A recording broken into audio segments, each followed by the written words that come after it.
Maging Center for Excellence in Education and Technology.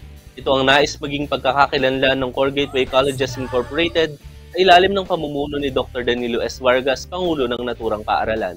Ang Center of Excellence ay isang pagkilalang iginagawad ng Commission on Higher Education sa mga higher education institutions na patuloy na nagpapamalas ng mataas na antas pagtuturo, pananaliksik at publikasyon.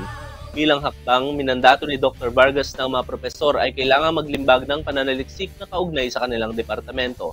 Kabilang sa mga hakbang ng CGCI ang pag-a-apply para sa accreditation, system digitalization, pagpapaganda ng pasilidad at pagdadagdag ng MS programs para sa manpower development.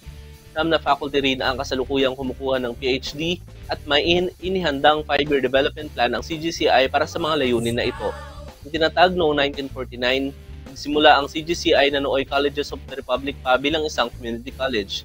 Kaya naman aniya, isa sa mga hamon ngayon ay ang mapalawak ang saklaw ng mga pinaglilingkuran ng kolehiyo, hindi lamang sa San City kundi maging sa buong lalawigan at rehiyon.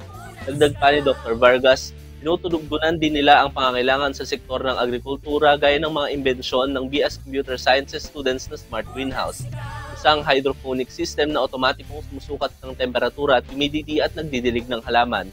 Nais din umano ni Dr. Vargas na makadevelop ang mag-aaral ng isang device na makakapag-detect ng sakit ng gulay tulad ng talong o sibuyas. Ko nga isang challenge ko yung limbawa yung sa sibuyas.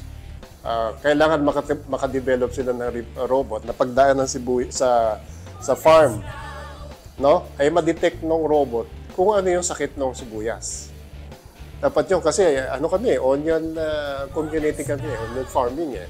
Yun nga, sinasabi ko doon sa talong, na dapat ma-detect din kung ano yung sakit talaga ng talong, bakit mayroong uod sa loob na pag nabili natin, problema. Dapat it must be developed for the use of the farmers within the country. Noon lamang March 27, sinelyuhan rin ng CGCI ang Memorandum of Understanding katuwang ang Westcliff University upang mas mapagtibay ang kanilang misyon sa internalisasyon at pagbibigay ng mataas na kalidad ng edukasyon. Ako po si John Lloyd Anghog para sa Balitang Unang Sigaw.